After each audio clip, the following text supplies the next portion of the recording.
A soldier returns home after a brutal deployment, expecting to reunite with his loving wife and daughter. But the moment he steps through the door, his little girl whispers a chilling secret: a man has been coming to the house while you were gone. As Cade digs deeper, he uncovers a web of lies, a dangerous past, and a threat far closer than he ever imagined. What happens next will change everything. Cade Hollis stepped off the plane, his boots hitting the tarmac with a weight that was both physical and emotional. The dry heat of the base felt different from the suffocating humidity he had endured overseas, but it wasn't the air or the environment that made his chest feel tight. It was the thought of seeing them again, his wife, Evangeline, and their daughter, Lila. His body still buzzed with the adrenaline of deployment, the muscle memory of survival keeping him on edge. But as soon as his eyes scanned the crowd and landed on a small figure with golden curls bouncing as she ran toward him, everything else faded into the background. "Daddy!" Lila's voice cut through the noise of the busy airstrip like a lifeline. Cade barely had time to brace himself before she collided into him, her tiny arms wrapping around his neck. He held her tightly, lifting her up as he buried his face in her hair. She smelled the same, like strawberries and the fabric softener Evangeline always used. "I missed you so much," she whispered against his shoulder, her voice trembling slightly. Cade swallowed the lump in his throat. "I missed you too, baby girl." When he finally pulled back, he looked up to see Evangeline standing a few feet away. She was beautiful, just as he remembered, her long auburn hair pulled back in a loose ponytail, her green eyes soft yet distant. She was smiling, but there was something in her expression that didn't sit right with him. Still holding Lila, he stepped closer, his free arm wrapping around his wife's waist as he kissed her temple. "It's good to see you," he said quietly, his lips lingering near her ear. "You too," she replied, her voice light, but her hands trembled slightly when she touched his arm. Something wasn't right. The drive home was quiet, too quiet. Lila sat in the back seat, uncharacteristically subdued, clutching a stuffed rabbit that looked like it had been hugged nearly to death. Normally, she would have been talking a mile a minute, excited to tell him every little detail of her life while he was gone. But tonight, she was watching him in the rearview mirror with an expression he couldn't quite decipher. When they pulled into the driveway, the house looked the same, 2 stories, white shutters, the porch light glowing warmly in the darkness. It should have felt like home. But instead, Cade felt a strange unease settle in his gut. Once inside, he dropped his bag by the door, stretching his tired muscles. Lila followed him closely, her little fingers curling around the hem of his sleeve. "Daddy?" she asked hesitantly. He turned to her, crouching down to meet her eye level. "Yeah, sweetheart." She glanced toward the hallway, where Evangeline had disappeared into the kitchen, then back at him. Her blue eyes, so much like his own, were filled with something heavy. "There was a man," she whispered. Cade froze. His pulse quickened, but he forced his voice to remain steady. "What do you mean, baby?" Lila's grip on his sleeve tightened. "While you were gone. He came here. A lot." The air in the room suddenly felt thick. Cade's jaw tensed. "Who?" Lila shook her head. "I don't know. He always came late, when I was supposed to be asleep. But I heard them talking." A cold weight settled in Cade's stomach. He slowly rose to his feet, his entire body rigid as he turned toward the kitchen. Evangeline stood by the sink, her back to him. She must have heard. She wasn't moving. For a long moment, Cade just watched her, his mind racing. Then, in a voice barely above a whisper, he asked. "Evie, who was he?" Evangeline didn't turn around right away. She stood by the sink, her hands resting on the edge, fingers curling slightly against the cold porcelain. Cade could see the tension in her shoulders, the way her breathing had become shallow, almost measured. He knew that look, she was trying to find the right words, trying to decide how much to say and how much to keep hidden. His patience was razor thin. Evie, he said again, his voice lower this time, rough with restrained anger. Who was he? She finally exhaled, slow and deliberate, before turning to face him. Her green eyes, usually warm and full of emotion, were guarded now, as if she had built a wall between them. It's not what you think, she murmured. Cade took a step closer, his jaw tightening. Then tell me what it is. Evangeline swallowed hard, her gaze flickering to Lila, who was still standing near the hallway, hugging her stuffed rabbit to her chest. Her little face was pale, her wide blue eyes darting between her parents. Cade turned slightly and forced himself to soften. Lila, sweetheart, why don't you go upstairs for a little bit? She hesitated, gripping his sleeve again. But. I promise, everything's okay, he assured her, kneeling down just enough to brush her hair back from her face. I'll come tuck you in soon. She looked at him for a long moment, as if deciding whether or not to believe him, then finally nodded and padded toward the staircase. The moment she was out of sight, Cade straightened and turned back to Evangeline. Start talking. She ran a hand over her face, her fingers trembling slightly. His name is Malcolm, she admitted, her voice barely above a whisper. I knew him a long time ago. Before you. Cade's stomach clenched. The name meant nothing to him, but the way she said it made his skin crawl. And what the hell was he doing here? Evangeline hesitated again, then walked to the kitchen table and sat down heavily, as if the weight of the conversation had finally become too much to stand under. He found me, she murmured. I don't know how, but he did. Cade pulled out a chair and sat across from her, his hands clasped together, knuckles white from the force of his grip. Evie, I need you to be straight with me. Who is this guy? What does he want? She looked up at him then, her expression raw. When I was younger, before I ever met you, I made some bad choices, she admitted. I got involved with people I shouldn't have. Malcolm was part of that life. He wasn't always dangerous, or maybe I was just too naive to see it, but by the time I realized who he really was, I was already in too deep. Cade's muscles tensed. In too deep how? She hesitated, as if weighing whether to tell him everything, then let out a shaky breath. I owed him. His eyes darkened. Owed him what? Evangeline clenched her fists in her lap. Money. A lot of it. Cade's jaw locked. His gut was screaming at him that this wasn't just about money. People like Malcolm didn't come back years later just for a debt. How much? Her lips parted, then closed again. When she finally spoke, her voice was barely audible. Enough that he thinks he still owns me. A sickening chill spread through Cade's chest. And you didn't think to tell me this before? I didn't think he'd ever find me, she said quickly. I thought that part of my life was over. I changed everything, where I lived, the people I spoke to. I thought I was free. Cade sat back, exhaling sharply. How long has he been coming around? Evangeline dropped her gaze. The first time was about 6 months ago. His hands curled into fists. 6 months. He had been gone for a year. This bastard had been sniffing around for half of that time, and she had never told him. She must have seen the storm brewing behind his eyes because she reached for his hand. Cade, I didn't tell you because I was scared. Malcolm isn't the kind of man you fight head-on. He doesn't make threats, he makes promises.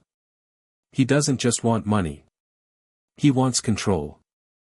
He wants to remind me that I belong to him. Cade ripped his hand away and shot up from his seat, pacing the kitchen as his blood boiled. You don't belong to anyone, Evie. She flinched slightly but nodded. I know that. But Malcolm, he doesn't believe in letting go of things. Cade raked a hand through his hair. He needed to think.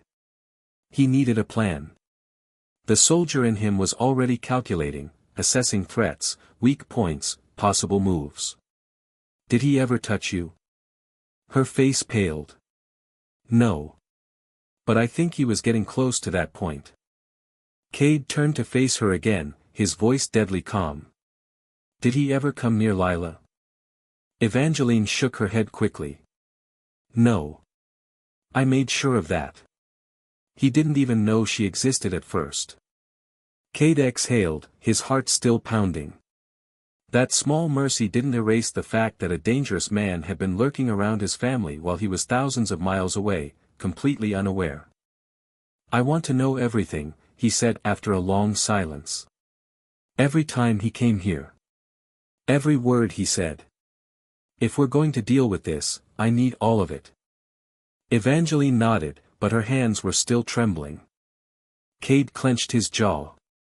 Whatever Malcolm thought he had control over, whatever power he believed he still held, was about to be ripped from his hands. Because now, he wasn't just dealing with Evangeline. He was dealing with Cade Hollis. And Cade had never lost a fight in his life. Cade barely slept that night. Every time he closed his eyes, he saw flashes of scenarios: Evangeline answering the door to Malcolm, Lila hearing voices in the dark, a stranger standing in his home while he was on the other side of the world, oblivious. The thought of another man lurking around his family, making Evangeline feel unsafe, sent a fresh wave of rage rolling through his chest. He lay awake, staring at the ceiling, listening to the quiet creaks of the house settling. Evangeline was curled up beside him, her breathing steady but uneven, as if even in sleep she wasn't fully at peace. He wanted to wrap an arm around her, to reassure her that everything would be okay, but he wasn't sure if that would be true. Not yet. At some point in the early morning, just as the first slivers of dawn crept through the curtains, he heard the unmistakable sound of small feet padding toward their bedroom door. A moment later, it creaked open, and Lila appeared, her stuffed rabbit dangling from her hand. "Daddy," her voice was quiet, hesitant. Cade sat up immediately. "What is it, sweetheart?" She hesitated, shifting her weight from one foot to the other before finally stepping inside. She walked over to his side of the bed, her little face scrunched in worry. "I heard something outside." Cade's body went rigid. "What did you hear?" Lila bit her lip. "A car. It stopped for a long time. I think someone was out there." Cade was already moving. He gently kissed the top of Lila's head before climbing out of bed. Evangeline stirred beside him, groggily blinking awake. "What's going on?" she murmured. Lila heard something outside, he said, already reaching for the pistol he had locked away in the drawer next to the bed. He loaded it quickly, movements smooth and practiced. "I'm going to check." Evangeline's eyes widened slightly, but she didn't argue. She sat up and pulled Lila into her arms, holding her close. Cade moved through the house silently, his training kicking in. His senses were sharp, muscles coiled tight with adrenaline. He checked the front door, locked. The windows, secure. But when he stepped toward the living room and peeled back the curtain just slightly, his pulse spiked. A car was parked across the street. It was an older model, dark-colored, nothing remarkable. But it wasn't a neighbor's car. He had been gone for a year, but he still remembered the vehicles that belonged on this street, and this one didn't. The headlights were off, but the engine was running. Someone was sitting inside.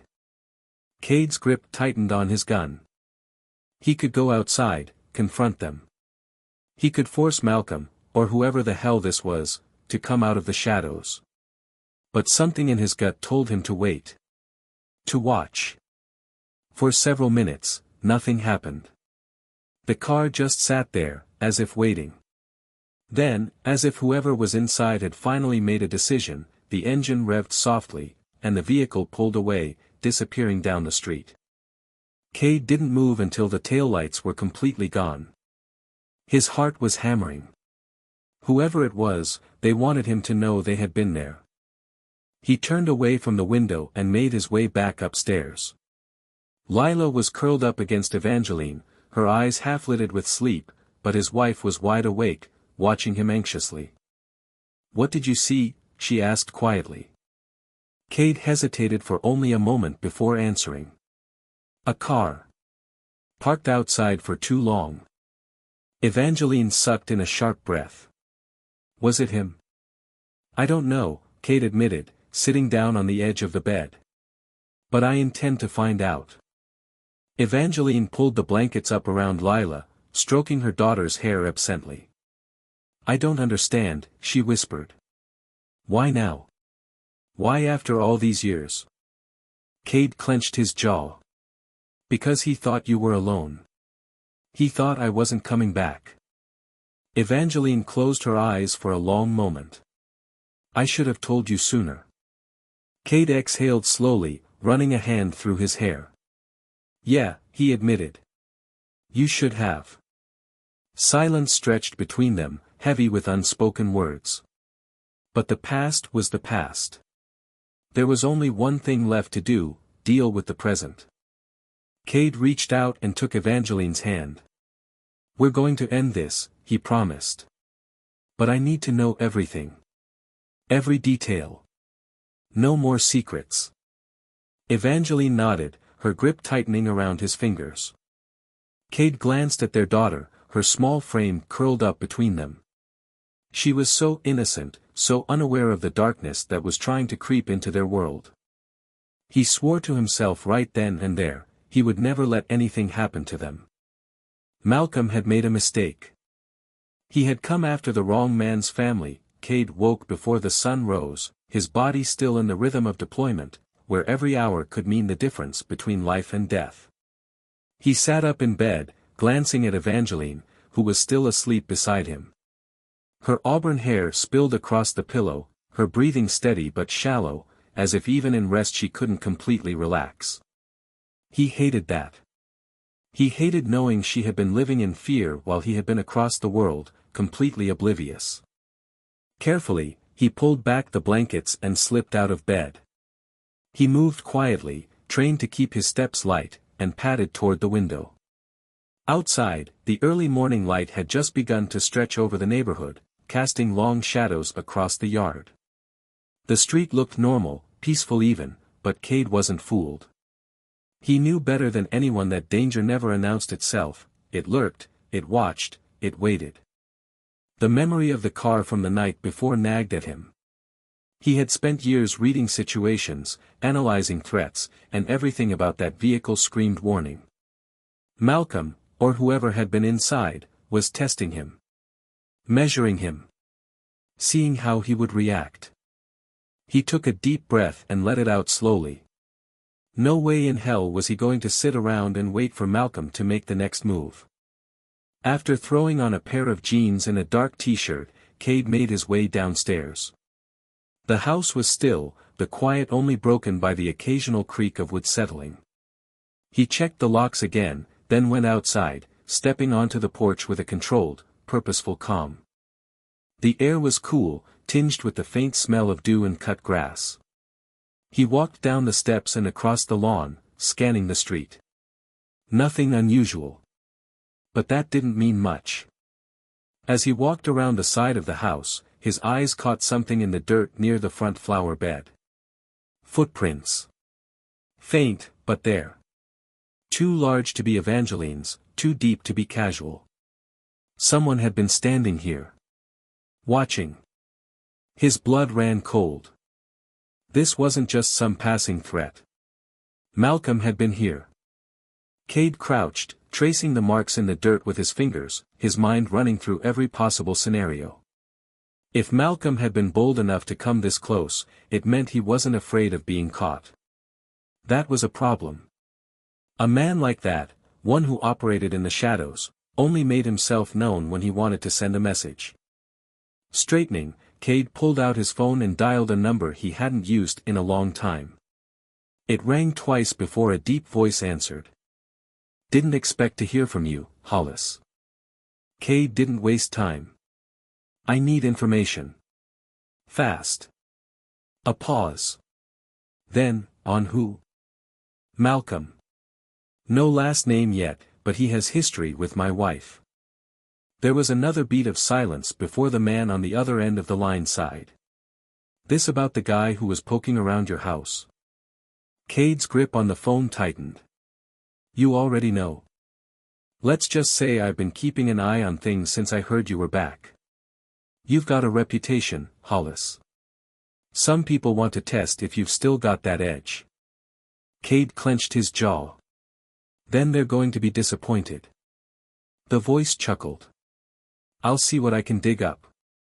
I'll call you when I have something." Cade hung up, sliding the phone back into his pocket. He had spent his career surrounded by men who knew how to track, how to dig into the dirt and pull out buried secrets. Now he was using that same network to protect his family. When he stepped back inside the house, Evangeline was awake, standing in the kitchen in one of his old t-shirts, her fingers curled around a steaming mug of coffee.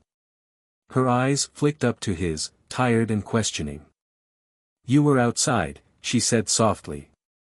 "Checking the perimeter," he confirmed, walking over to her. "I found footprints." Her breath hitched. "Are you sure it was him? I don't know anyone else who would be standing outside our house in the middle of the night." Evangeline swallowed, setting down her coffee. "This is my fault," she whispered. "I should have done more to stop him before it got this far." Cade stepped closer, tilting her chin up so she had to look at him. "No," he said firmly. "This is his fault. And I'm going to put an end to it." She searched his face, uncertainty flickering behind her green eyes. "How?" Cade's expression darkened. "I have my ways." Evangeline let out a slow breath. "You've been back for less than 48 hours, and you're already preparing for battle." He smirked, though there was no humor in it. "What can I say? It's what I do." She shook her head but didn't argue. Instead, she leaned into him, resting her forehead against his chest. He wrapped his arms around her, pressing a kiss to her hair. "I don't want to be afraid anymore," she admitted. Cade tightened his hold. "You won't have to be." Just then, a small voice interrupted. "Mommy? Daddy?" They both turned to see Lila standing in the doorway, rubbing her eyes sleepily. Her stuffed rabbit hung from her arm, and her tiny brows were drawn together in concern. Cade crouched down, opening his arms for her. She ran to him without hesitation, climbing into his lap. "Did you hear something again?" he asked gently. She nodded against his chest. "I had a bad dream. About the man." Cade closed his eyes for a brief second, pushing down the anger rising in his gut. No 7-year-old should have to worry about nightmares like this. "You don't have to be scared, baby," he murmured. "Daddy's going to take care of everything." She looked up at him, her blue eyes wide and trusting. "Promise?" He cupped her tiny face in his hands, his heart aching at the innocence in her voice. "I promise." And he meant it. Malcolm had made a mistake coming after his family. Now, it was Cade's turn to hunt. Cade spent the morning preparing. He wasn't just waiting for Malcolm to make his next move, he was taking control of the situation. Every instinct honed from years of combat told him that this wasn't a man who would simply walk away. Malcolm was testing him, pushing boundaries, seeing how far he could go. That meant Cade had to be 2 steps ahead. After making sure Evangeline and Lila were safe inside the house, he grabbed his phone and made another call. This time, the person on the other end picked up almost instantly. "Tell me you've got something," Cade said without preamble. A low chuckle came through the line. "Oh, I've got something. Malcolm Raines. Real name, Malcolm Henshaw. He's been in and out of trouble for years, fraud, extortion, intimidation. The guy is a professional parasite. He finds people with weak spots and feeds off them." Cade's grip on the phone tightened. And Evie was one of those weak spots. She was, but not in the way you might think, the man on the other end continued. "From what I could dig up, she got involved with him back in the day when he was still small time. She thought she was getting out before it got bad, but he never forgot about her. And now that he knows you're back, I'm guessing he wants to remind her that he's still in charge. Cade clenched his jaw. Not for long. There was a pause. Then, you planning on handling this your way? You know I am. Then you might want to hurry. He's already sniffing around places she used to work. Asking questions. He's looking for a weak spot. Cade's blood ran cold. He had seen this kind of man before. They didn't rely on brute force alone, they wormed their way into your life, made you feel trapped, helpless. They played the long game. But Malcolm had underestimated something. Evangeline wasn't alone anymore. Cade ended the call and immediately went to find her. She was sitting on the couch with Lila, reading a story, but the way her shoulders tensed when she noticed his expression told him she already knew something was wrong. I need to talk to you, he said, his voice steady but firm. Evangeline glanced at Lila, then back at him. Now? Yes. She nodded and gently kissed Lila's forehead before standing. Mommy will be right back, sweetheart. They walked to the kitchen, and Cade turned to face her. Malcolm's been asking about you. Going to places you used to work, talking to people. He's looking for something he can use. Evangeline paled. Why? What does he want? Cade's jaw was tight. Power. Control. He thinks he still owns you, and he's trying to prove it. He wants you scared. He wants you to feel like you can't run from him. She wrapped her arms around herself, her fingers digging into the sleeves of her sweater. He's done this before, she whispered. Back when I first tried to get away from him. He would show up at places I went, leave messages with people I knew. He wanted me to know that he was always watching. Cade took a slow breath, forcing himself to stay calm. That's not going to happen this time. Evangeline looked up at him, searching his face.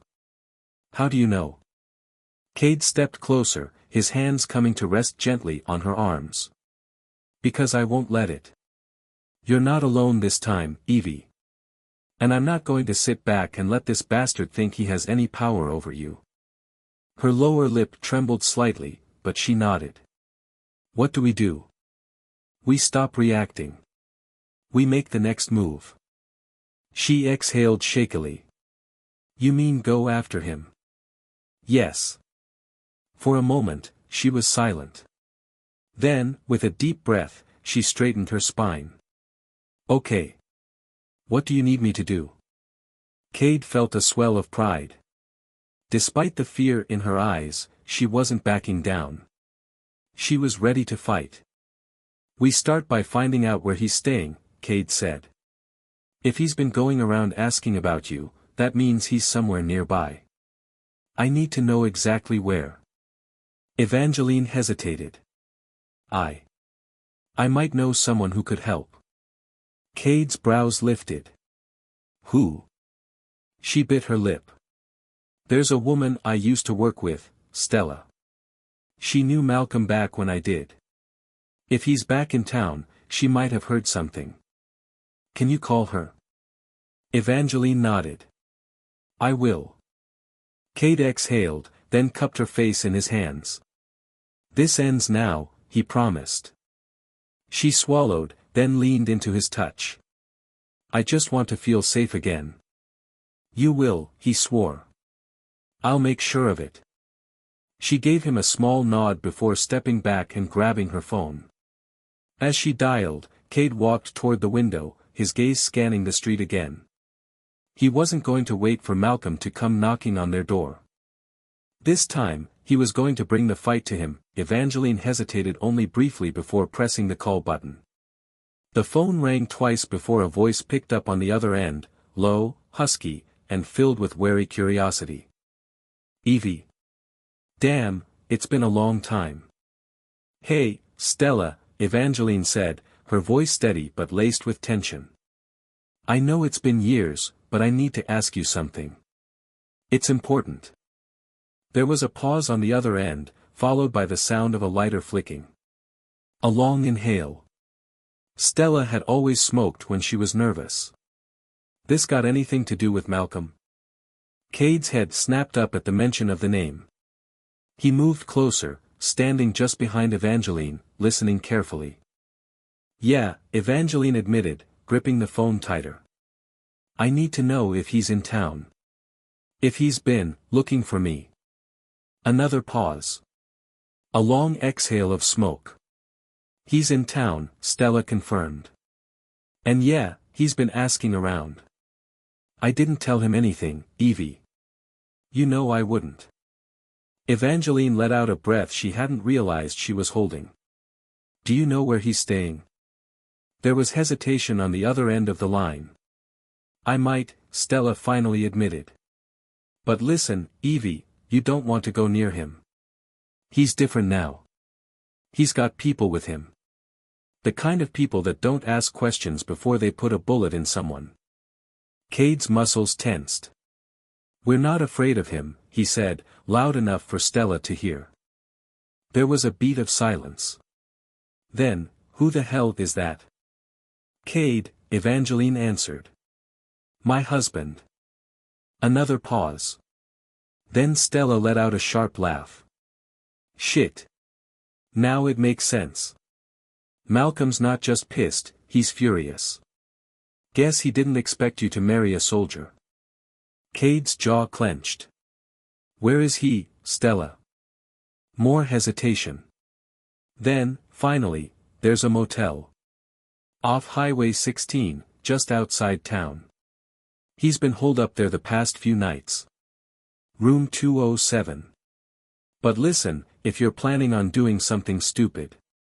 I'm planning on ending this, Cade interrupted, his voice cold and unwavering. Stella sighed. Yeah. Figured you'd say that. There was a beat of silence before she added, softer this time, be careful, Evie. He's not the kind of guy you just walk away from. I already did, Evangeline murmured. And now I'm making sure he stays gone. The call ended, and for a moment, there was only silence between them. Cade turned to face his wife. Are you sure about this? Evangeline met his gaze, her eyes burning with quiet resolve. I'm sure. I don't want to spend the rest of my life looking over my shoulder, Cade. I want this to be over. He nodded once.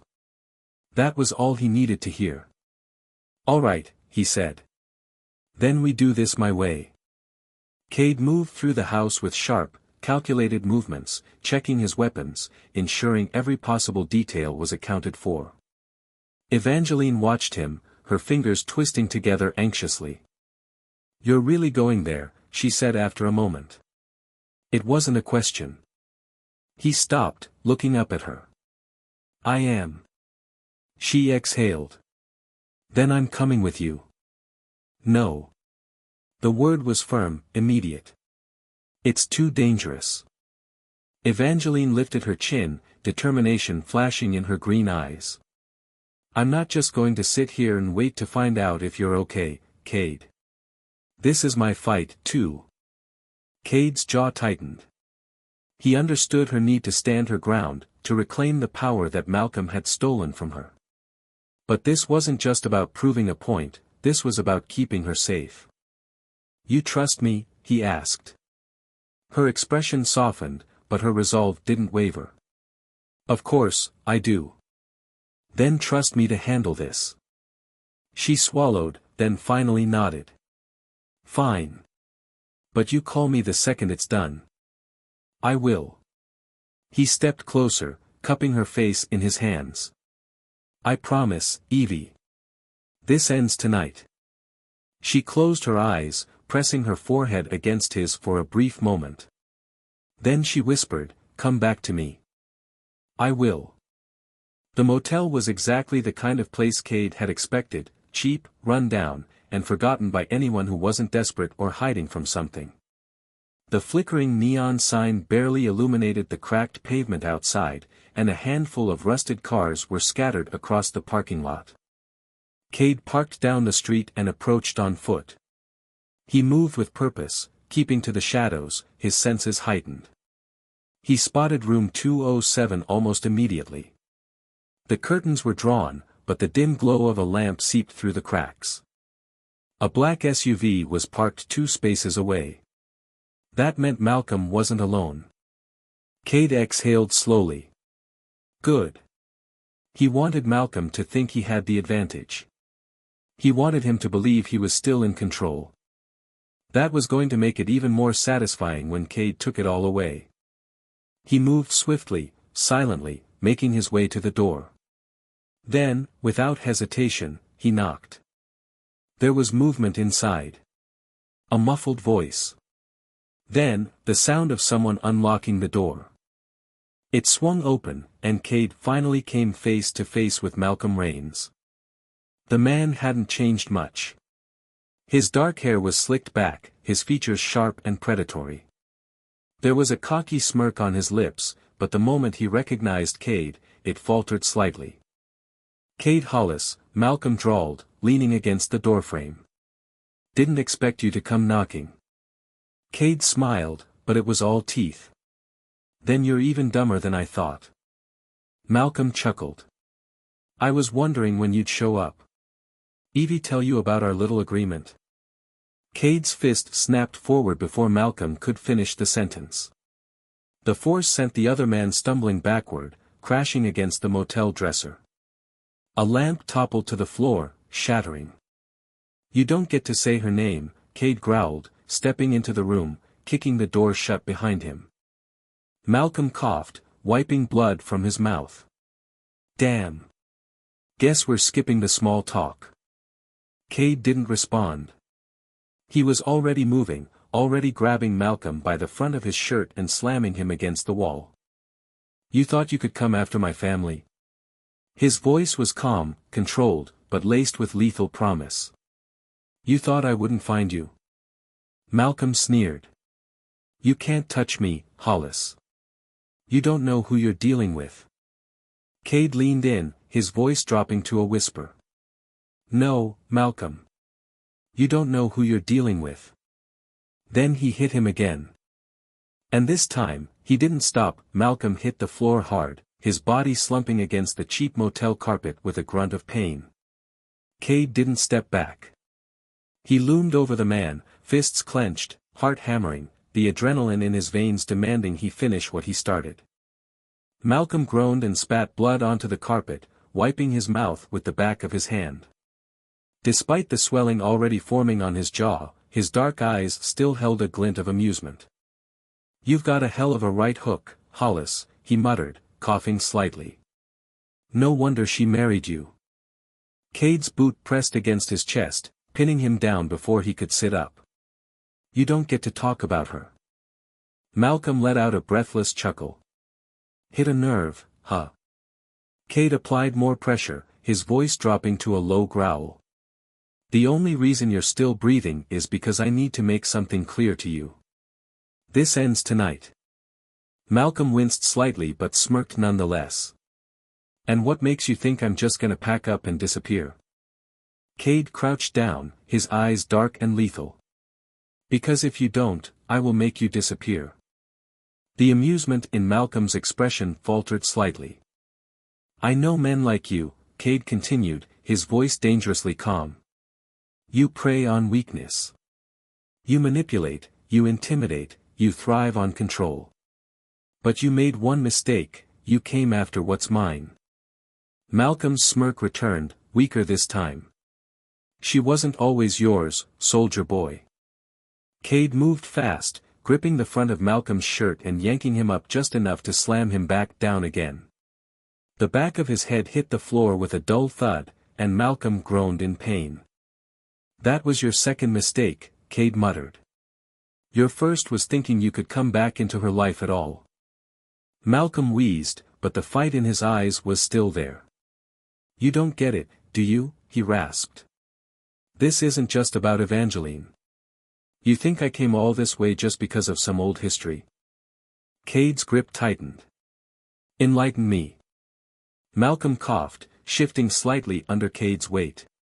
"You were gone for a long time, Hollis. And while you were overseas playing hero, Evangeline was back here making mistakes. See, she might have walked away from me, but she didn't walk away from everything. Cade's body went rigid. What the hell are you talking about? Malcolm chuckled darkly, though it ended in a pained wince. She never told you, did she?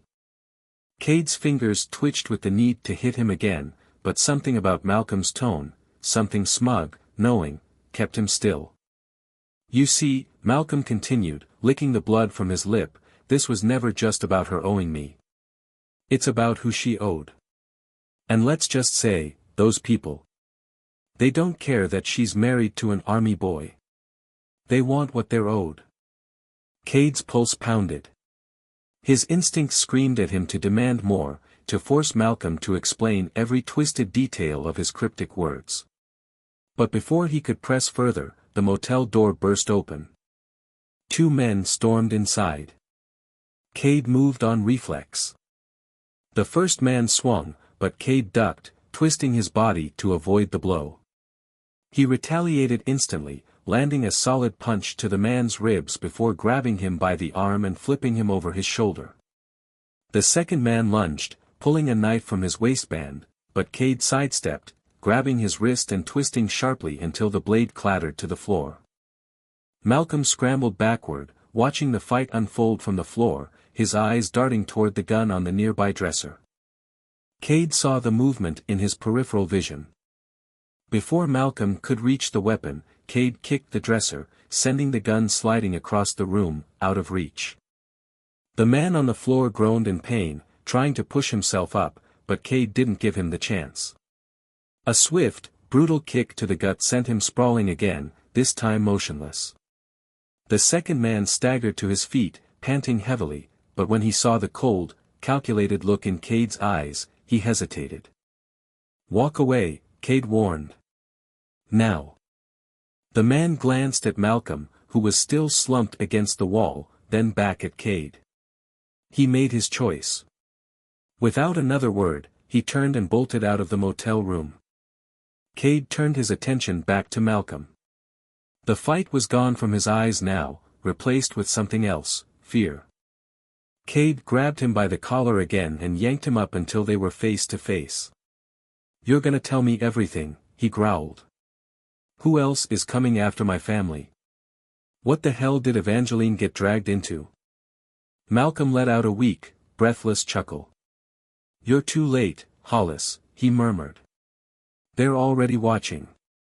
Cade's blood ran cold. His mind immediately went to Evangeline. To Lila. To the house where he had left them. Without another word, he threw Malcolm back against the floor and turned on his heel. He didn't have time to deal with him anymore. He had to get home. The drive back was the longest of Cade's life.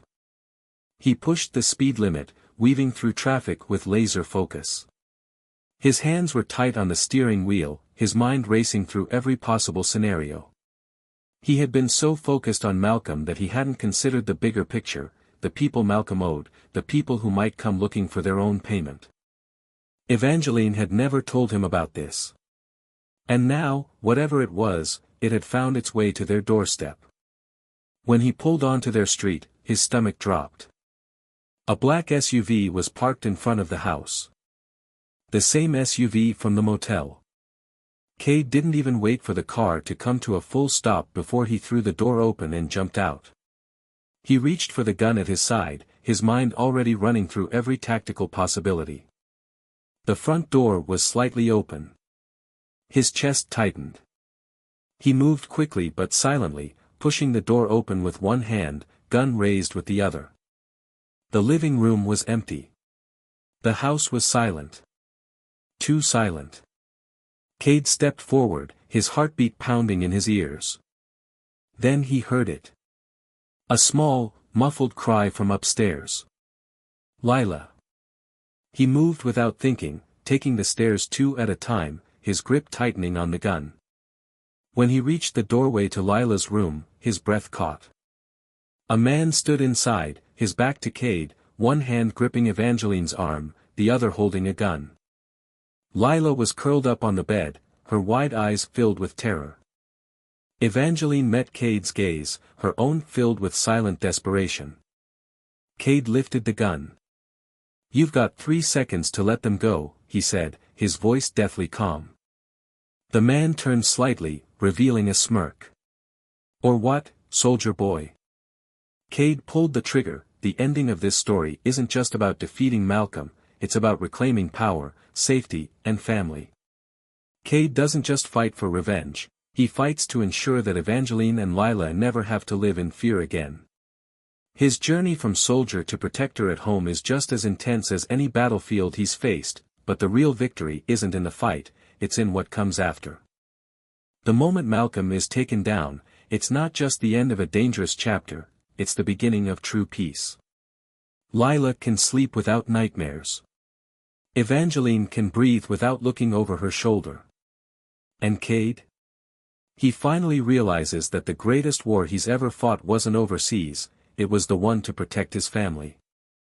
This isn't just a story about a soldier coming home to a threat, it's about what it truly means to be a protector. To face the ghosts of the past, to fight the battles no one sees, and to win something far more valuable than vengeance, freedom.